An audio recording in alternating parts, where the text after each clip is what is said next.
SOTT Talk Radio, the world for people who think.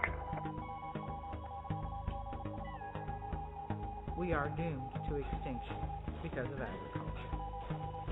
We have raped and pillaged this planet.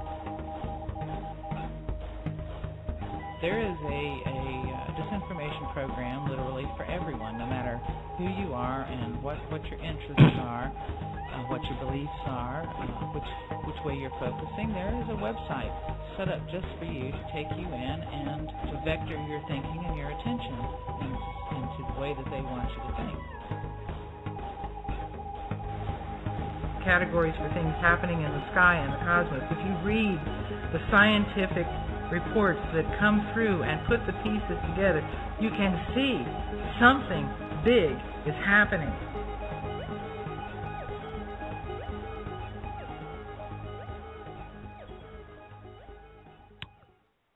We are an empire now, and when we act, we create our own reality. And while you're studying that reality, judiciously as you will, we'll act again, creating other new realities. But you can study too, and that's how things will sort out. We're history's actors, and you, all of you, will be left to just study what we do. The war in Iraq was one of the most brutal events in modern history. Sold to the people on the basis of lies about non-existent WMDs and Saddam Hussein's non-existent ties to non-existent Al-Qaeda, the above quote from a Bush administration official encapsulates the pathological delusion of grandeur that is U.S. government foreign policy. On this week's show, we'll be marking the 10th anniversary of shock and awe by comparing American fantasy with reality and examining the disastrous choices American policymakers have taken as the economy implodes. 9/11 gave the warmongers their new Pearl Harbor.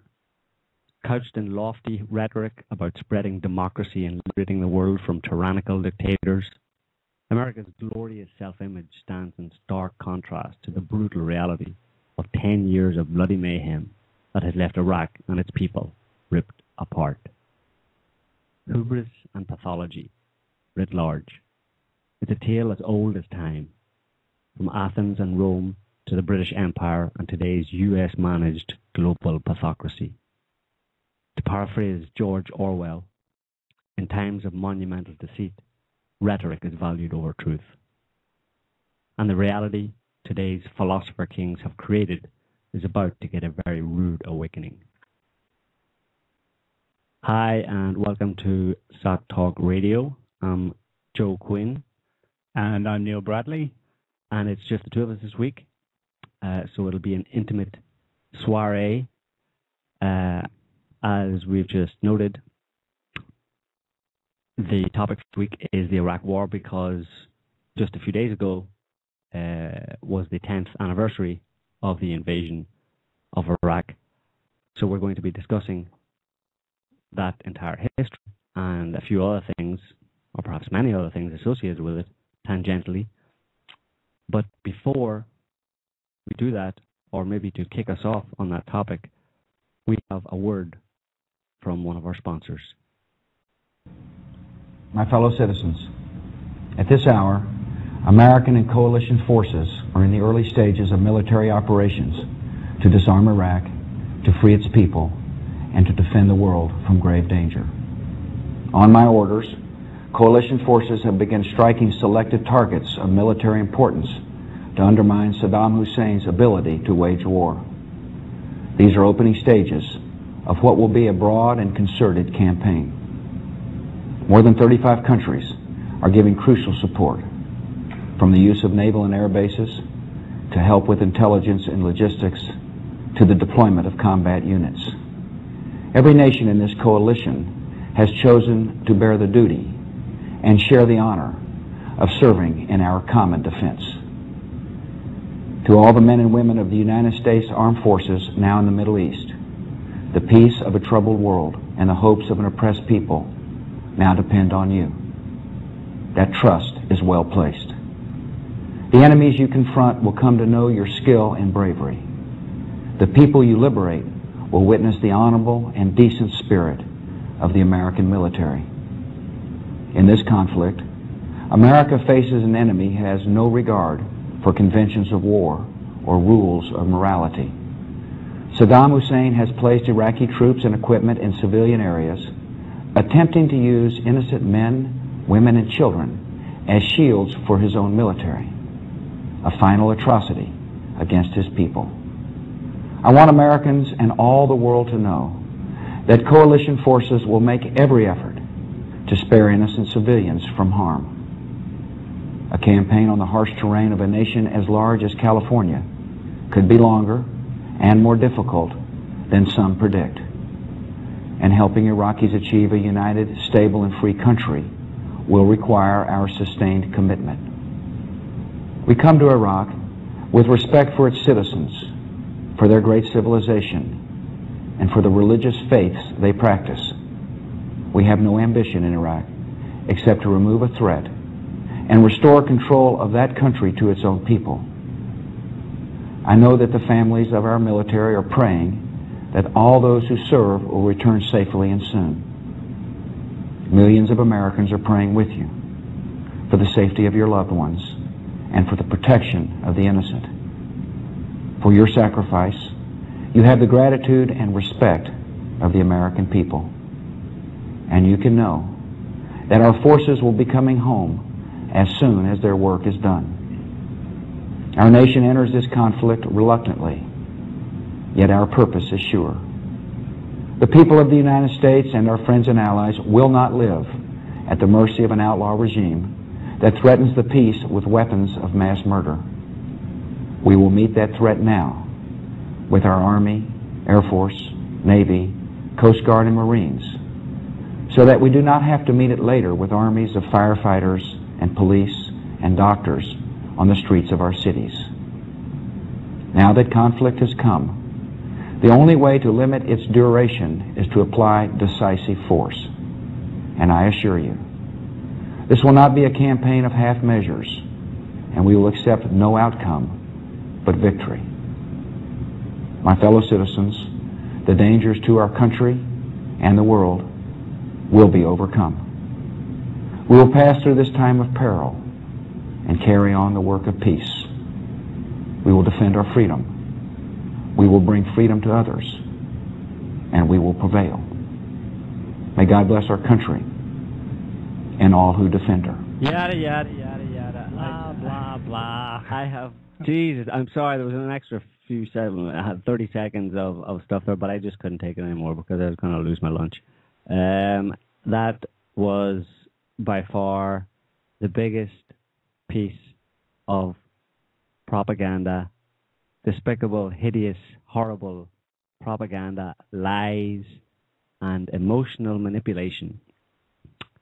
It really should go down in history. Someone should put that in a plaque alongside, you know, various speeches by Hitler and Genghis Khan and Attila and various people. And Tony Blair. Tony Blair, yeah, he should be in there. There's plenty from the 20th century. So there you had Bush telling the American people and the world, I suppose, that 10 years ago they were going to invade Iraq. The U.S. military was invading Iraq to free the world from grave danger. What grave danger? There was none. They were going to stop Saddam's ability to wage war. He had no intention of waging war. 35 countries, supposedly, were engaged in this noble cause. Well, I'm not sure. I'm not surprised coming from Bush, but I'm sure his math isn't up to scratch, isn't up to third grade level probably, but 35 countries is a bit of an exaggeration. It was really the US, the United Kingdom, and Australia. Yeah. There were a few other countries. Australia, very few troops, mainly the US, then the UK, some Australians. There was a few from El Salvador, half a dozen from South Korea. Italy had a few. These are all client American regimes anyway, or they were at the time. Georgia, Ukraine, but several of these countries actually were there for only about 6 months or a year as well. So this was clearly a US and to a lesser extent UK-inspired invasion, despite the fact that he claims 35 countries, coalition of the willing, my backside. it was being pursued to give hope to an oppressed people. We were expected to just accept that somehow the Iraqis were an oppressed people and were desperately in need of liberating. And they had no ambition. The Americans had no ambition in going to war in Iraq. Not going to war. No. Going to war. It should not be going to war. See this idea of going to war, the Iraq war. There was no Iraq war. I mean, it pisses me off something serious when I hear that, see that over and over again, and it's gone down history. It's written in history books now as an Iraq war. It was not a war. It was an invasion by a massively superior force of another nation that had been decimated in terms of its ability to respond, its military, and even its civilian population because of 10 years of sanctions previously. Yeah. That killed 500,000 children and about probably another 1 million people. So this was not a war. A war is when you have two armies. Yes, exactly. No. Exactly. This was the invasion of a sovereign country and an attack on the people of the country who had been beaten bloody already into a position of submission, and the Iraq invasion and occupation then was just basically going in for the kill, the complete appropriation of the country, which is what has happened. Yeah, and the whole bullshit about, we're taking this action now because we want to fight now with our bombs and our guns or whatever over there because we don't want to have to fight with firefighters on the streets of our own cities. I mean, that's just so much nonsense. This is the rhetorical line we hear throughout the war on terror. We're fighting them over there so we don't have to fight them here. Yeah. Francois Hollande recently said exactly the same thing. Yeah, it's a catchphrase. We've gone to Mali so we can fight them there and we don't have to fight them here. Yeah. In the middle of the Sahara. Yeah.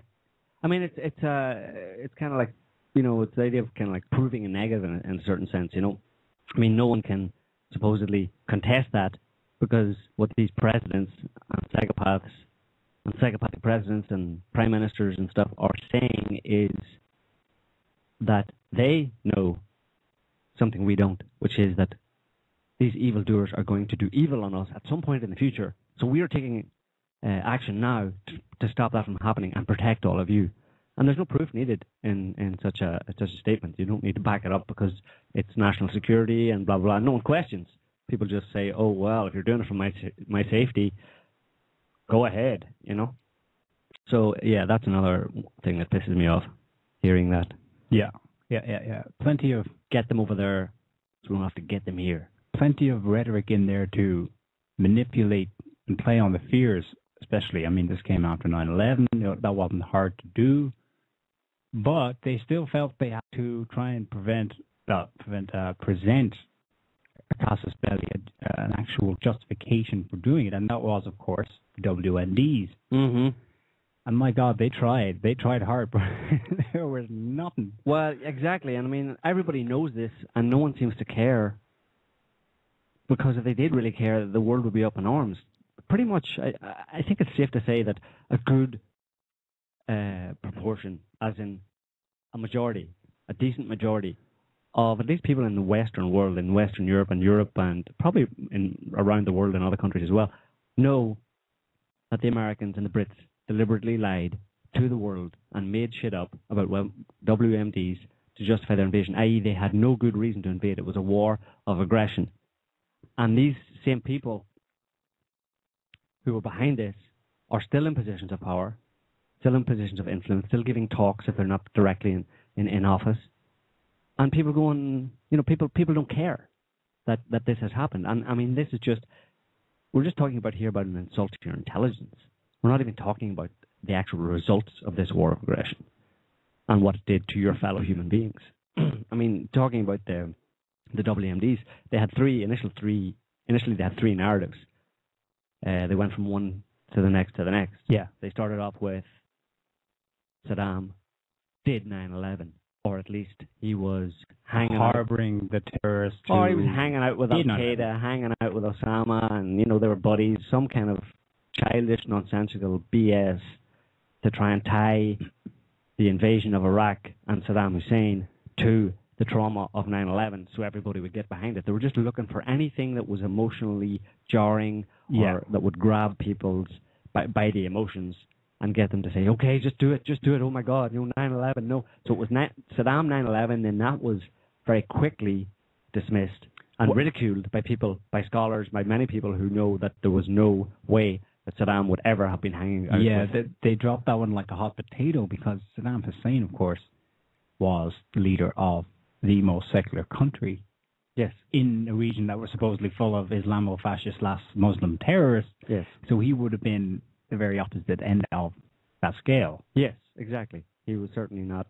He was fighting against, in fact, Islamo-fascist type people or fundamentalist Islamic extremists, whatever. Extremists for many years, and it was well known. So they dropped that quickly. Then they moved on to, as we just said, WMDs, with lots of fabrication, lots of going and back and forth to the UN to try and convince the entire world that, with Colin Powell showing silly pictures of things that he had made up or someone had given him who had made them up, pictures of mobile weapons labs, etc.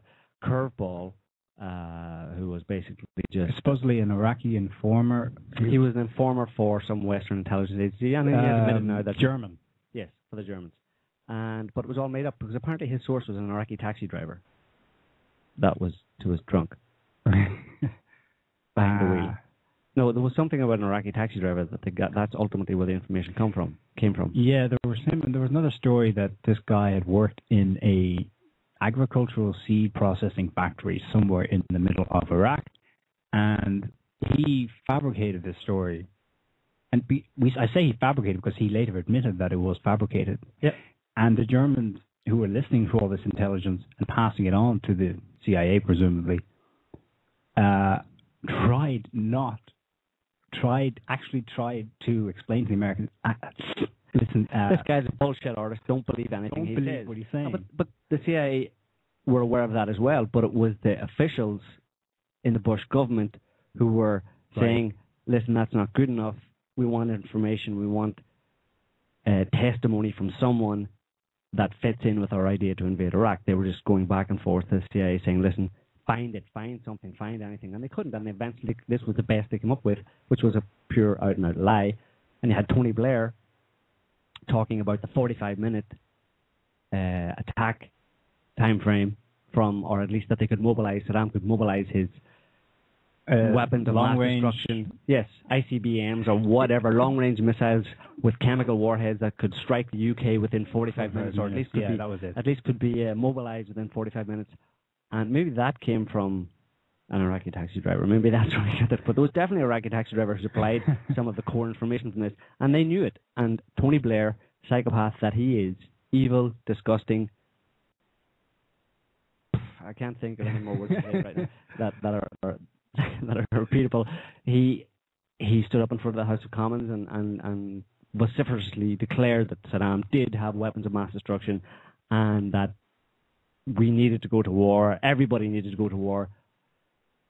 And it was all based on lies. And the man, Tony Blair, that we're talking of, also had David Kelly killed later that year in 2003, in July 2003, had him assassinated. This was Dr. David Kelly, who was a weapons inspector, who had been in Iraq a long time and knew that the claims of Iraqi weapons of mass destruction that Blair had been touting over and over again. He knew it was false. He was going to testify that it was false.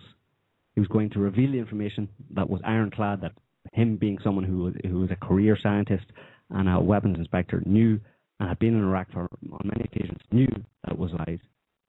He was assassinated quite clearly by the Blair government, Alexander Campbell, whoever they got to do it, basically, some hitman.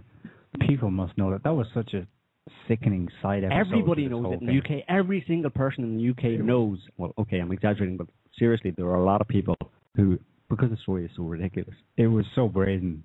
I mean, the guy had already been outed as the informant of this journalist for the BBC, Andrew Gilligan. Yep.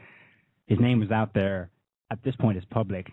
You don't just go and kill someone. Well, they do, but they do. And they did. Well, they did it in such a way to try and make it look like suicide. Yeah, because he was so under such stress, because he was going to have to reveal this deep, dark secret that Tony Blair is a lying piece of shite. No, can't say that. Not on air.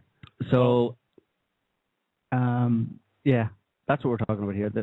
Sorry, that was just all inspired by George Bush's address to the nation. The thing with and before you go on, the WMD angle, the lies go even further back, because immediately after the Gulf War, 1991, well, not immediately, I think it was a couple of years after, they launched one of those infamous whitewash public inquiries in the UK. It was called the SOTT Inquiry. And it was because of reports that had come out, which everyone already knew beforehand anyway, that the weapons Saddam had been using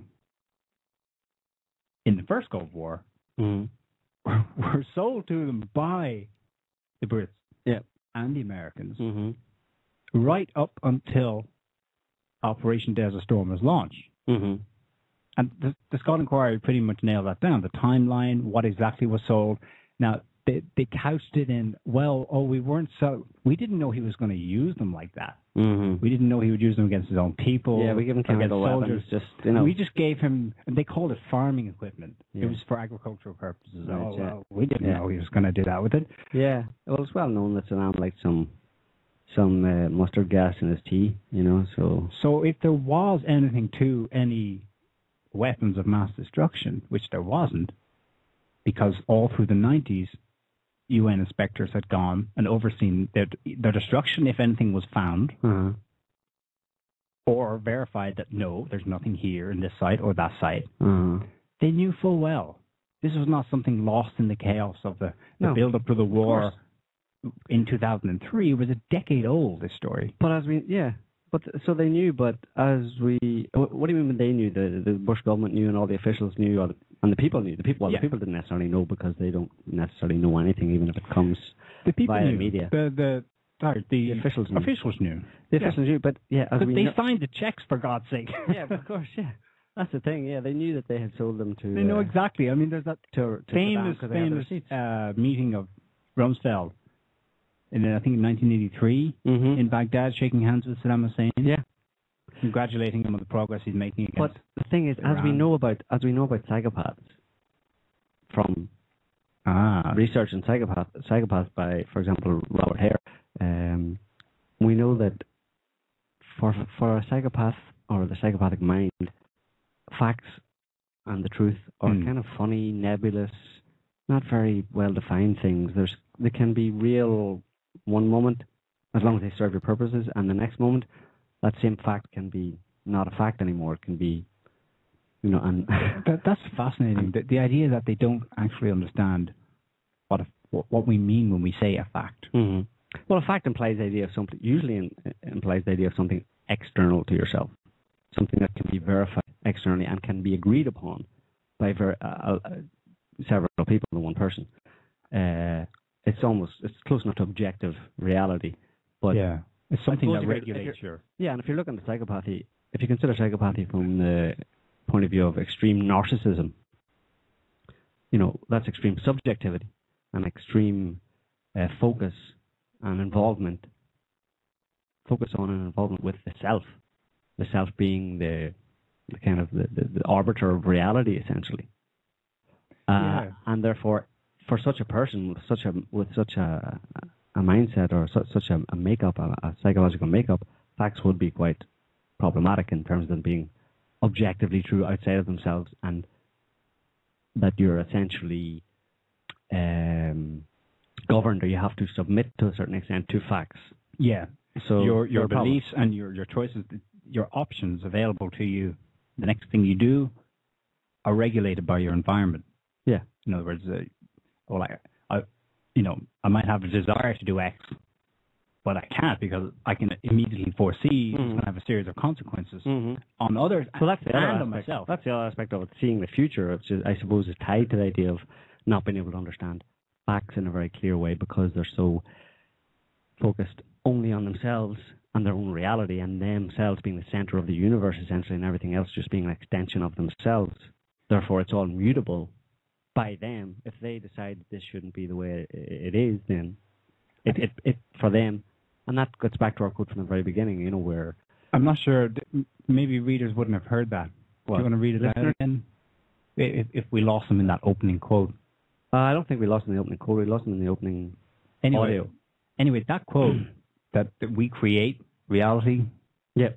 And we create our own reality. We create our own reality. Well, and all of you will directly to what we're talking about here. Exactly. All of you will be left to study it. That was later attributed to Karl Rove. Yeah. Who was Bush's spin doctor, I suppose, like Alistair Campbell was to Tony Blair. Exactly, yeah. Creating reality one step at a time. And this will come up later in the show as well. We'll see that in the past, the very things that some of these people like Cheney, Wolfowitz, Rumsfeld have said one day, they've said the exact opposite the next day. Yeah, that's amazing. It's one thing to really watch out for. Anybody who is interested in psychopathy. I mean, it ties in with the old adage of looking at someone's actions compared to, looking to what someone says compared to what they do, as a way to, and it's a kind of, it's almost folk wisdom at this point where it's, that's how you can kind of judge a person's character, but I think that may actually come originally from an observation of psychopathy, someone who consistently says something in a very kind of heartfelt, genuine way, apparently, and then does exactly the opposite or does not do that. I mean, it's quite startling to observe that, because usually most people, what they talk about, by and large, what they talk about, especially with conviction, they follow up on. But there are people who, those two are completely disconnected for what they say. Totally disconnected from what they do. It's funny how I think if someone was seeing this in person, perhaps either in direct conversation with someone who was clearly coming across as a congenital liar, the red flag will go up and you'd be like, what the hell is going on here? But when it's said day in, day out by leaders, authority figures, something seems to glaze over, and those red flags don't go up. It's alarming. Maybe it's because they do it so much, and they think they can't. Surely people cannot lie like that Absolutely. to my face every day on the news, day in, day out. No, people don't believe it because they don't do it themselves. That's the Hitler, was it Hitler or Goebbels code, wasn't it, about the big lie? Yeah, the big lie. What was the third? Well, the third one, yeah. So we talked about Saddam.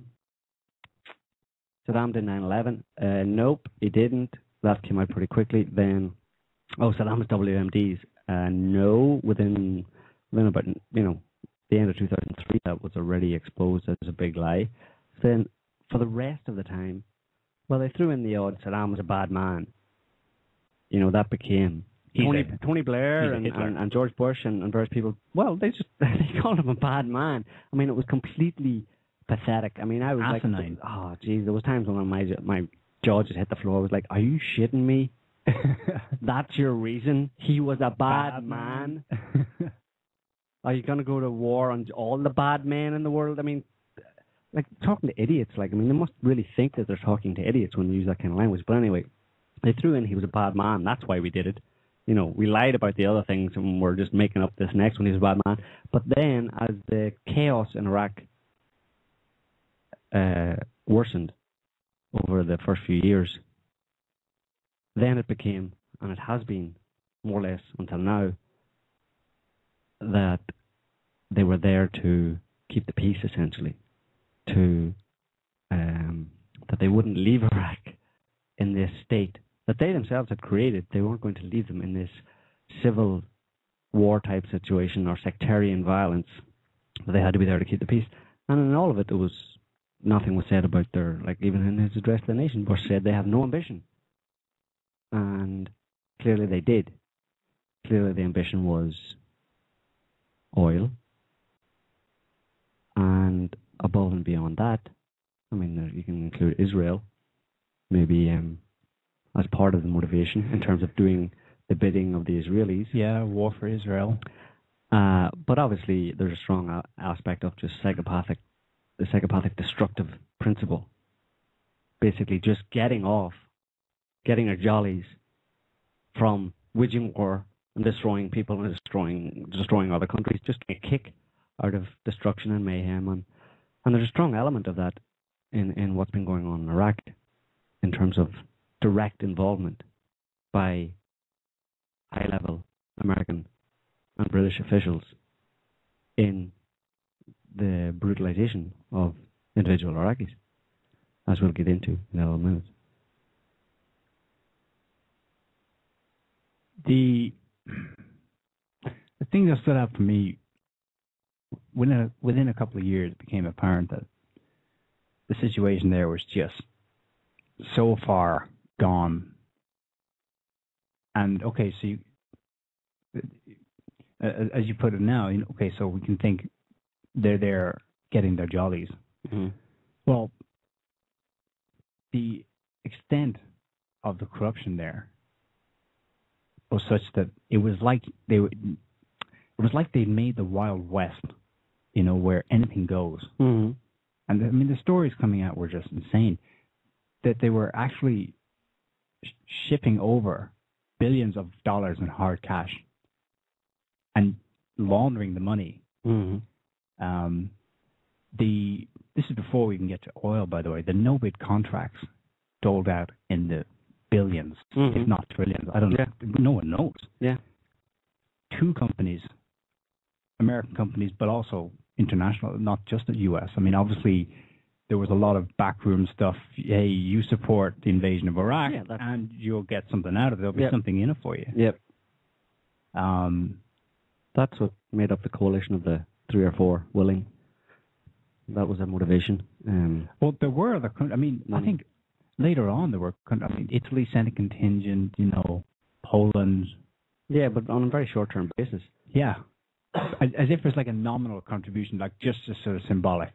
Yeah, well, it was, if you put this many X number of troops in for X number of time, you'll get X number of money. Yeah. The longer you put them there, or the more troops you put, you'll get more money. Basically, that's it. It was a pro rata kind of basis, I don't think people realize just how bad this event was. I mean, we described it in the show intro that this is one of the worst events.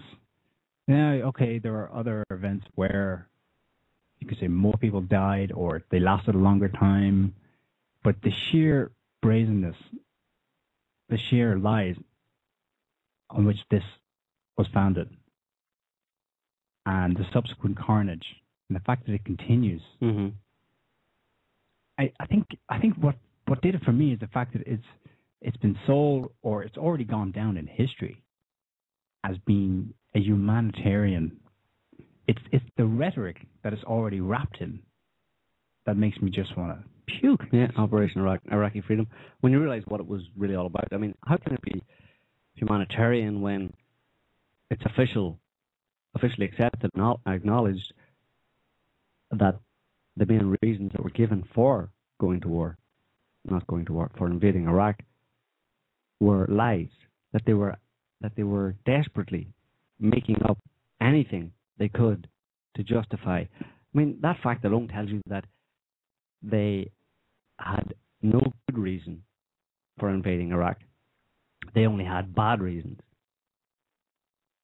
Yeah. Because they came up with a string of ridiculous and provably false good reasons. So they had no good reason. So they had a bad reason. So what was the bad reason? What was the reason that they were not willing to tell anybody? Well, it was basically to enrich themselves, and also part of the just, we want to go and destroy a country, we want to use our military, we want to exercise our military, and yeah, we want to get our grubby hands on oil. And I mean, people try too hard to come up with some kind of geostrategic, some ultimate, some motivator, or some long analysis of why and all the different factors involved. And when it just comes down to pure greed and pure destructive principle, well, that's all you need. Analysis is fine so long as you come back to. Yeah, you can analyze how it happened, because there is a lot of stuff to be told. Well, there is, yeah. I mean, but in terms of, I'm talking in terms of the rationale, the reason, the ultimate reason for it. Yeah. I don't think it goes any further than them being psychopaths and embodying the psychopathic destructive principle, and also being extremely greedy, it being a pathology of greed. And that's about it, really. I mean, like I said, you don't need any more. There are no other real. Don't need any kind of lofty ideological, goals or reasons to why they wanted to go into this part of the world, and for for resources, sure, but that's greed. Yeah, I think we don't need any super grand strategy thinking reason to understand what exactly were their objectives and did they achieve them or not. However, they very much use that language to explain their rationale. Look at some of the documents that where the idea of an overt war against Iraq first comes up, with the purpose of removing Saddam Hussein, regime change, and all that. We've obviously got the PNAC document, Rebuilding America's Defenses, the Project for a New American Century, where the neoconservatives who sort of piggybacked into George W. Bush's administration in 2000, these guys had already identified Iraq as number one target, amongst a whole lot of other things. I mean, that document is 90 pages, and it basically explains exactly what needs to be changed in the American military structure, the Pentagon structure. It outlines which countries need to be dealt with, Iraq being number one.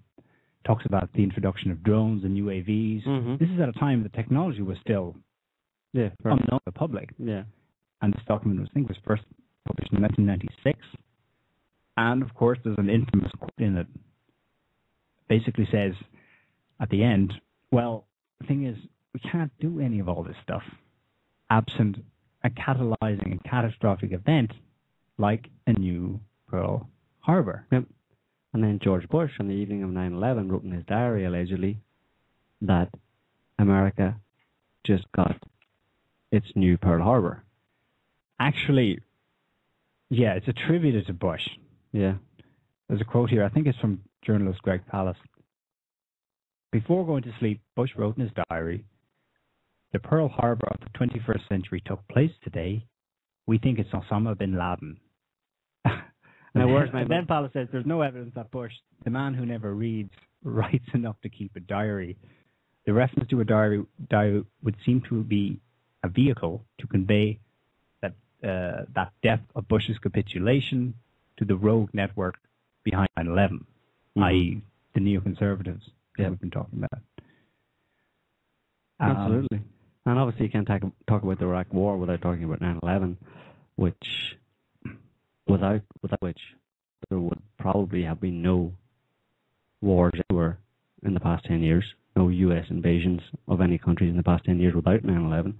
It was the seminal event, and as we've often said, that is the day that everything really changed. It was the beginning of the end of any chance that we in the West certainly had of creating any kind of a decent or positive civilization, a global civilization, or even of having any hope for a bright future or a positive future, because everything that has happened since then has just been the brutalization of so many people in so many places in so many different ways, physically, psychologically, emotionally. It's happening, and it's not just happening over there, it's happening at home in the US and in Europe. All of the changes that have happened that have been justified by 9/11. So, yeah, it's the mass trauma of an event like that seems to create an opening for people's values to be, rewritten in some way, to be reconfigured. Persistently, terror, Iraq invade. I mean, they could get away with what they were doing because, the emotional language, without ever having to actually prove the case, just flashing up on the screen an image of a a nuclear bomb going off, Mm-hmm.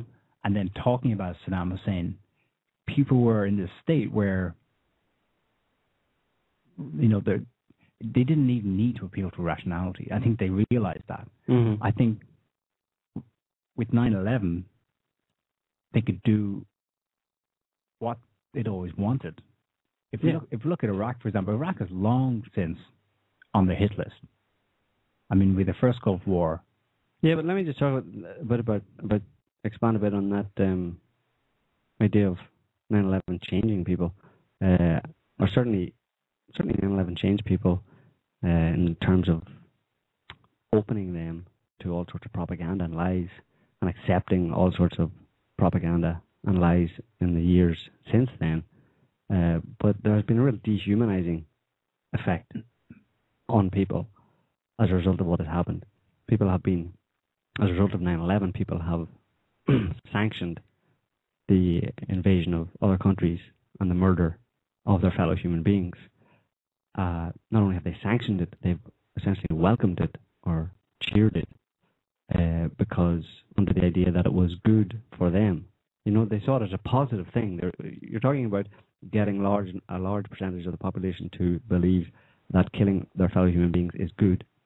Now that has to have some kind of a psychological effect, and I'm just wondering if it's correlated to, because it seems to me that in the past 10 years, since about 2000, things have gone downhill socially and culturally, if we can say culturally, in the West.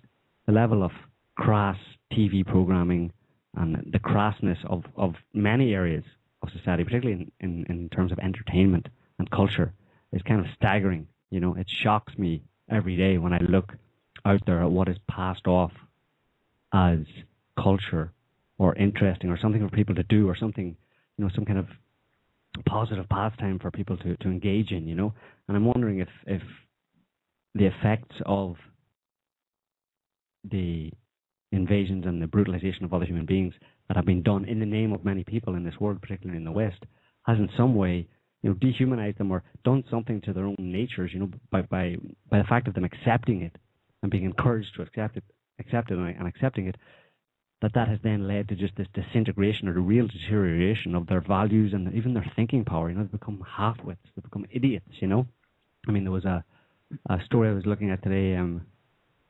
It was a museum, I think it was a British museum, where an actress, she's a fairly famous actress, but she put on an art display. This was art. And she was, for 7 hours a day, she was in a glass case in a gallery, sleeping on a bed. And I saw pictures of this, and there were... That was the art. That was the art. And there were dozens of people, or more. There was a large crowd of people. This is just one picture, but apparently it had been attracting a lot of people to look at her sleeping, and that was art. Now, tell me that is not the art of a bunch of half-wits, a bunch of real village idiots. I mean, seriously. And I'm just wondering if there isn't a correlation between that and of course it's, we've talked previously about the spread of psychopathic kind of ideals or psychopathic morality throughout society, but I'm wondering if there's something essential hasn't been lost in a lot of people as a result of them accepting the idea of torture and killing and war is good and freedom and democracy, believing that going off and invading another country and killing 1.5 million people is freedom and democracy, and it's keeping them safe and it's helping the Iraqis when the lies are so blatant and the truth should be so obvious. When people believe those lies and internalize them, it ultimately destroys them in some way or other, or certainly destroys their thinking and their ability to just be normal human beings, I think it's been said that the act of actually believing a lie has a direct effect on someone's brain there and then. Yeah. It was explained in a study exactly what's going on in this process. I mean, the net result is a kind of rewiring where, on the one hand, people become desensitized. Mm-hmm. And on the other hand, in some ways, they become hypersensitive, where the slightest hint of fear or danger or threat sends them over the edge, and they start doing crazy things. You mean when they believe lies? when they believe lies, when there's something, something maybe slightly terrifying in the news. Maybe there's a story about, or even when it's not a terrifying thing. When there's, like we've discussed in the show, when a kid gets arrested in his school because he talked about being in his trial next day. Well, that's maybe what you're talking about there is hysteria. Basically, the effect of believing lies, really blatant ones, and internalizing them, and turns you into a hysterical idiot, which is close enough. Yeah, I mean those. Yeah, I mean you're either an idiot, a dimwit, or a half-wit, or a hysterical half-wit. And you can't help but wonder if it's a concerted campaign, because, I mean, in terms of crass entertainment, that TV show 24, it's not the only one that's guilty of this, but I think it was the most popular. Making torture seem normal. I'm sorry, but the day you accept torture of another person, it is the day you killed your own spirit. If I can speak in those terms, never mind what it does to your neurophysiology. Yeah. And one after the other, as things came out in Iraq about what it was really like there, both for the population, the local population, and for, let's say, for the troops that went there sincere in heart and were just horrified by what they saw, and whose lives have been destroyed by it. 18 suicides a day on average in the military. I think most U.S. deaths were suicides. I don't know. Well, that's another contentious point about the actual number of dead in Iraq. I think it's far higher than they're suggesting. That's not 4,000 or 5,000 what they claim. It's probably more like 40,000 to 50,000. Yeah. And well over 100,000 injured. Because that would fit with other similar types of conflicts in the 20th century in terms of numbers when you're fighting against a kind of a guerrilla war. I mean, you don't get away in 10 years with a few thousand casualties, But we're just going to pause here for a moment. I know we started late, but we're going to pause here anyway for a little word from our real sponsors this time. And we'll be back after this. Since ancient times, great civilizations have risen and fallen. The biblical plagues and the collapse of the Old Kingdom of Egypt, the plague of Justinian and the collapse of the Roman Empire, the Black Death that devastated Europe. Could similar catastrophes strike our planet again? Laura Knight Yadchik's latest book, Comets and the Horns of Moses, provides compelling evidence that the course of human history has been defined by extraordinary and devastating cosmic events.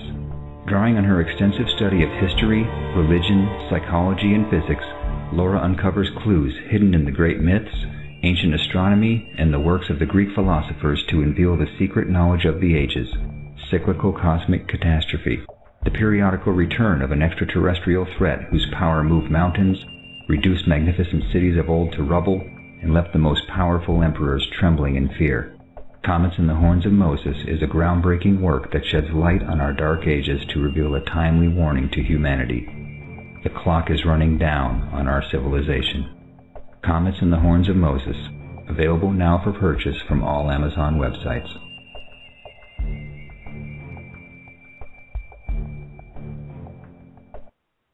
Yes, indeed, that was just a little advertisement for Laura's latest book, Comets and the Horns of Moses. It's an excellent book, and I advise everybody to get it, because despite what we're talking about here, it really gives you the broad, big picture understanding of what we're dealing with and the real threat, as we just heard, the real threat to humanity.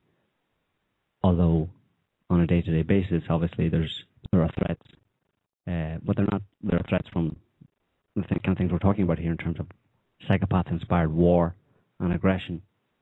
But that's not unlinked, potentially, to the topic of Laura's book, Comets and Horns of Moses. So we really recommend you get yourself a copy. Yeah. And if you're paying attention to SOTT lately, you've probably noticed the number of fireballs being reported has gone through the roof. I don't think I can keep up with them these days. There are so many. Yep. I've done some rough number crunching, based on the baseline of the American Media Society. They do a report, they collect reports and they verify them, blah, blah, blah. And there was a jump in 2010 of 50% over 2009, a 50% jump in 2011 over 2010, and last year. So far this year, the monthly rate, is 50% over last year. So it is exponentially, 50%. It's doubling. It's doubling all the time. Year on year. That's kind of scary. It's real, you know. So, the Iraq War, they gave us all these reasons for going. They said, we'll be in, we'll be out, we'll be home by Christmas kind of thing. Mm-hmm. Flowers thrown at us. Yeah, we'll be greeted as, you know, liberators. They'll worship the U.S. military because we're so great. What the hell happened then? Because you had, officially the war was over in a month. Then you had George W. striding down. George W. Jockstrap. In a, what is it, an F-16 or something, landing on the cruiser, U.S. carrier. Mission accomplished. And what? That was the end? Well, no.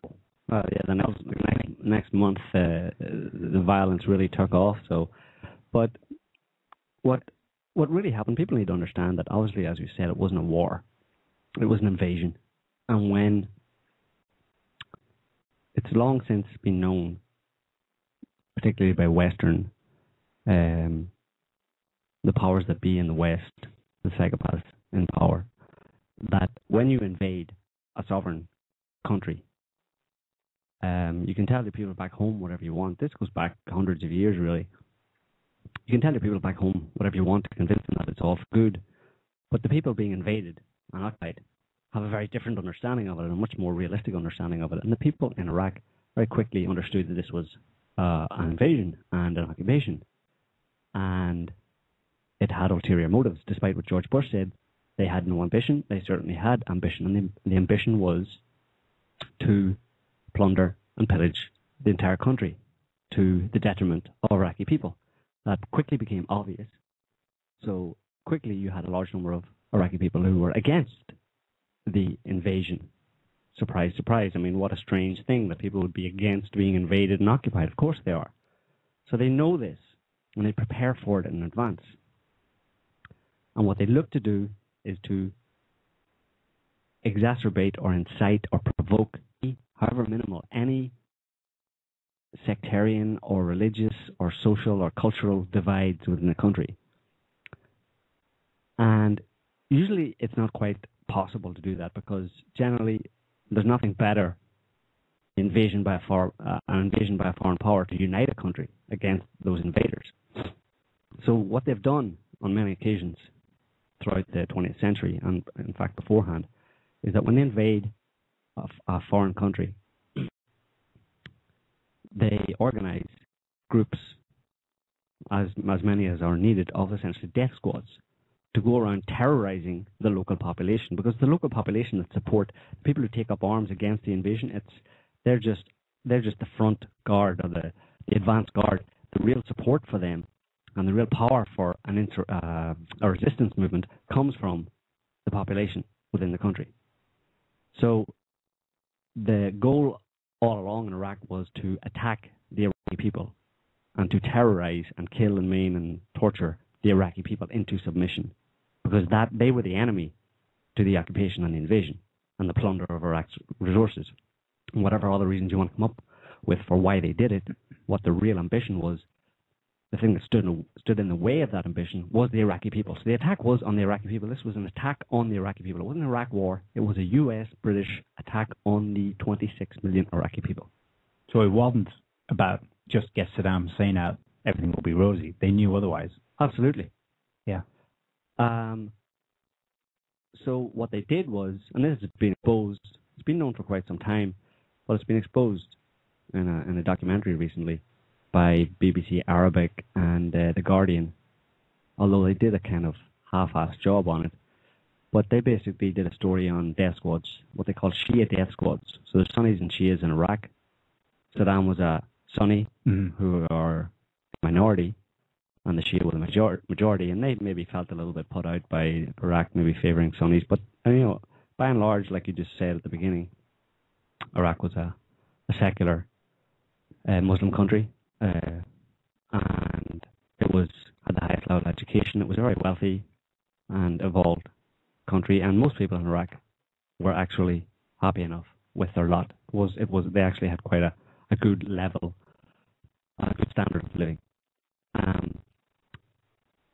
So they organize Shia death squads, what they call Shia death squads, but they were basically anybody they could get who would take money to be their death squad hitman type thing to terrorize the population. So they got as many psychopaths as they could together, give them all badges and guns and cars. This is the U.S. doing this, right, under the direction of a guy he's a former Colonel James Steele, who reported directly to Donald Rumsfeld, and he oversaw the organization of these death squads, made up mainly of Iraqis, who would carry out murder and torture on demand.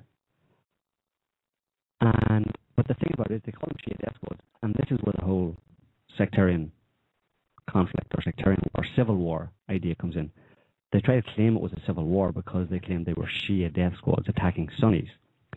But this is ridiculous because one of the main resistance groups in Iraq was a Shia group who was fighting the occupation. Yeah.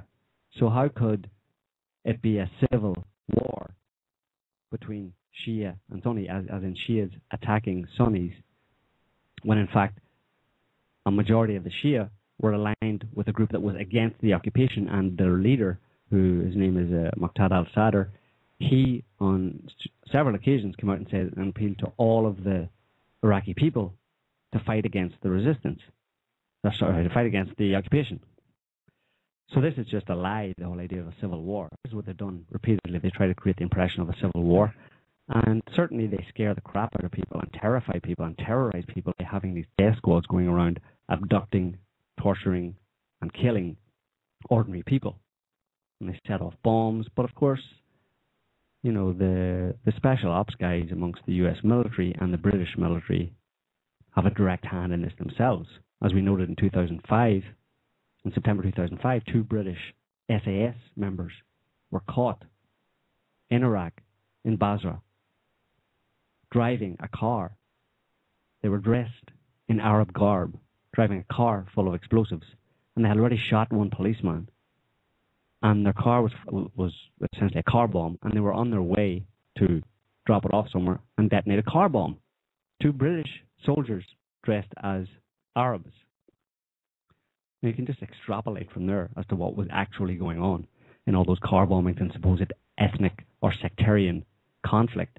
It was all being deliberately exacerbated and provoked as a way to divide the country, divide the population, terrorize them, and divide them along religious lines. And I mean, that's very effective if you go around. I mean, they killed hundreds of thousands of people this way. There were just report after report, 50 headless bodies turn up, dumped outside local police headquarters or whatever. It was horrific. Car bombing after car bombing. Let me just. This guy James Steele, former colonel, was in Iraq as a civilian, sent there by Donald Rumsfeld. He had a history of in the military, obviously. He was in El Salvador, where he did exactly the same thing, where he cut his teeth on death squads, on organizing death squads to deal with the resistance against a U.S.-imposed dictator in El Salvador in the 80s. That's where he learned his trade, and he was then sent to Iraq to do exactly the same thing, to deal with any resistance to U.S. interests, U.S. occupation, U.S. control, U.S. plunder of the country that they were in. And there's a guy, an Iraqi general, a former Iraqi general now, who was interviewed about this guy Steele. He met him, and he had this to say about him. Steele made a strong impression with the high-level, even battle-hardened Iraqis he worked with. The best description for him is that he lacks human feeling. I mean, The number of wars he's witnessed, and the various methods of torture that must have been committed, whether in Iraq or elsewhere, somehow their hearts have died. General Muntader al-Samari is a former general in the Iraqi army. After the invasion, he worked with the Americans to rebuild the police force. But Muntader was very disturbed by the abuse and torture he witnessed being committed by the police commandos. He tried on a number of occasions to stop it. He has never spoken before about the part the US played in running the special police commandos. The Ministry of Interior had 14 to 15 prisons. They were secret, never declared. But the American top brass and the Iraqi leadership knew all about these prisons. The things that went on there: drilling, murder, torture. The ugliest sorts of torture I've ever seen. So that's his opinion, this guy James Steele. He has a direct experience of it because he left in 2005, but he was there initially until he realized what was going on. Someone incapable of human feeling. Well, yeah, he said the best description is that their hearts had died, and this is what he was describing. James Steele, who was sent to Iraq by Donald Rumsfeld and reported directly to him with the job. He was sent to Iraq with the job of organizing, as he had done in El Salvador, organizing death squads to attack supposedly the resistance. But these are people who are resisting a foreign occupation of their country and who understand that their country is being destroyed and pillaged.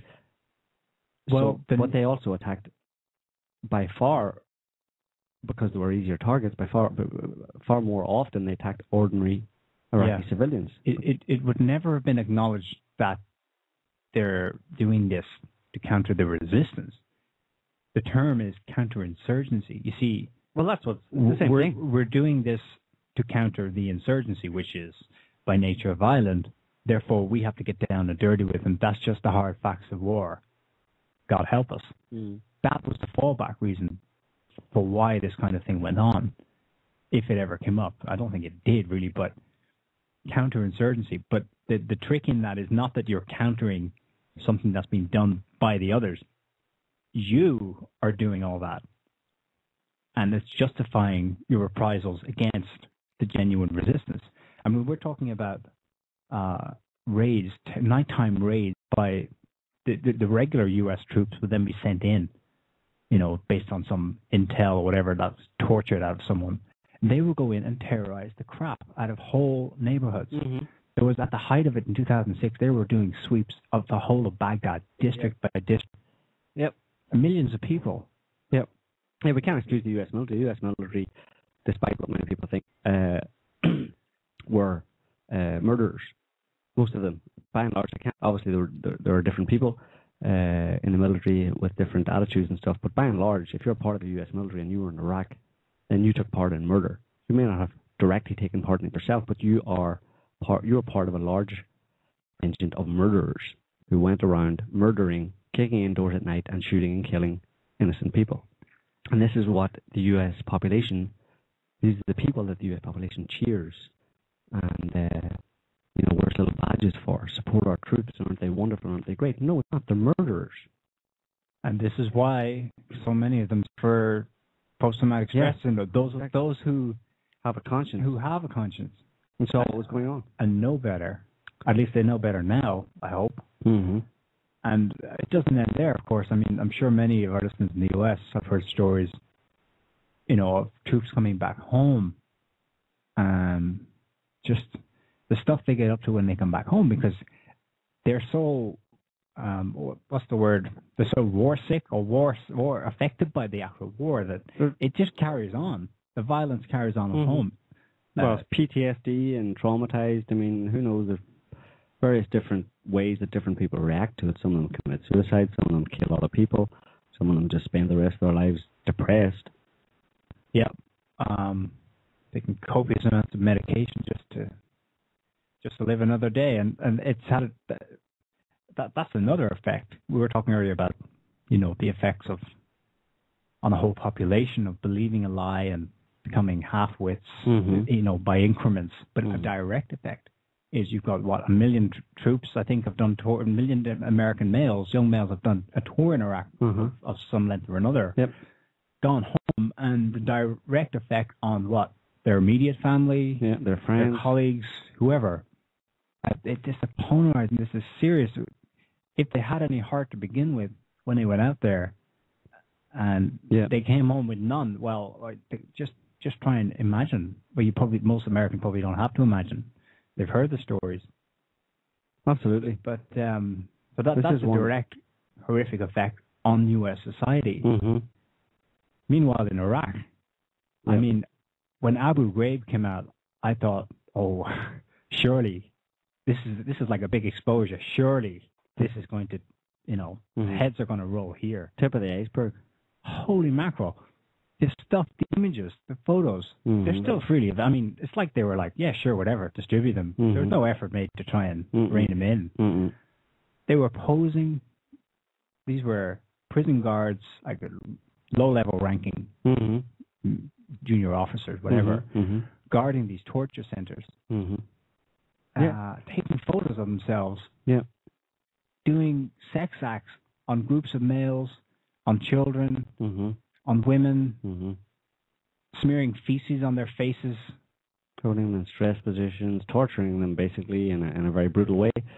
And this was all the stuff we were told Saddam Hussein does to his people. That's why we're going in there. He's a killer. He's a bad man because he kills his own people. Well, there's actually little evidence for that. And then the U.S. goes in and creates the very reality they accuse him of. Well, that's what psychopaths do. It's a mind bender, and I wonder if. What I wonder is if anybody has any questions or any comments, because obviously we have strong opinions on this. You may have noticed we have strong opinions on it. If you have a strong opinion one way or the other, or a question or anything like that, feel free to call in, and we'll do our best to answer your questions. So you're talking about these death squads, right? So in 2003, I think it was May 1st or earlier even, Bush does his mission accomplished, as in the mission's over, as in the war is over. And now we pass it on to the new regime. It took a while before there was a new... That's why there was a caretaker government led by the American Paul Bremer. Well, the Coalition Provisional Authority, CPA. He was there just to make sure all the oil contracts were signed off to American companies, and all the other rebuilding, in quotes, contracts were signed off. Very little rebuilding was ever done, but a large amount of money was paid to defense contractors to do this rebuilding that never happened. They got the money, but they didn't do anything. So that's just an aspect of it. It's just a way to loot the country, using oil revenue. And then for future oil sales and control of the Iraqi oil, that they were signed off. Bremner was a dictator for that first year, or more than a year that he was in Iraq. He was a dictator. He could sign anything and everything into law, and he did. I mean, they took complete control of the country and just installed him as dictator, and then passed it off to a couple of CIA stooges, Ahmed Chabi, who was a CIA asset, a known CIA asset. He became the interim prime minister, and then a succession of others, to the point that today, Iraq is still destroyed. There are still daily, almost, bombings, car bombings. That's still these people who are continuing to put pressure on because they figure that the job isn't done yet. They haven't restructured or reformed Iraq. The Americans have not reformed Iraq fully in their own likeness, i.e. a fascist, capitalist form of government and society. So they're still putting the pressure on in terms of blowing people up and killing people. The last remnants of any resistance to that remaking of Iraq. And they're in complete control of it. I mean, the US are still in control, fully in control of Iraq. They have stage managed the process of democratization of Iraq all the way, right up until this day. Yeah, freedom and democracy, and it's Iraq's turn Yep. This the turn of Syria. Yeah, this. Others. Yeah, and of course, you had all of the mercenaries. I mean, you had various different. They really did a number on them. You had 100, 120, 100 and some thousand U.S. troops, a bunch of whom were just going over to kick some raghead ass and shoot some sant niggers, as they call them. And so you had those. Then you had an even bigger contingent of mercenaries, civilian contractors like XE today, Blackwater back then, XE today, who are basically there's no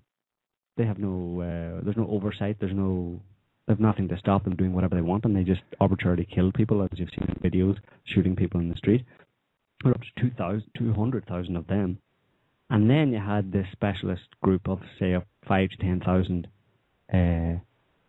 Iraqi police commandos, as they were called, or Shia death squads, but they were just basically U.S. death squads, employed, paid by the U.S. under the direct supervision of Rumsfeld and his man in Iraq, James Steele. And they were there to do the pinpoint, terrorization. Well, they were all doing it. I mean, they were all involved in the same game, but the particularly brutal, deliberate acts of torture and killing were done by these death squads that were sent by Rumsfeld, as has been done, like we said, many times in the past. And so I'll just give you another little insight into this guy James Steele, who was the torturer, essentially, the death squad man in chief in Iraq. Samarra was the first place that the connection between James Steele and the activities of the police commandos was made known to the outside world. New York Times journalist Peter Maas convinced General Petraeus to allow him and photographer Gilles Perez to visit the commandos in Samarra. Their host was James Steele. What I heard is prisoners screaming all night long. At which point you have the young U.S. captain telling his soldiers, don't come near this thing. Gilles Perez's stark black and white photographs capture how the commandos worked in Samarra. James Steele crops up in these photographs repeatedly.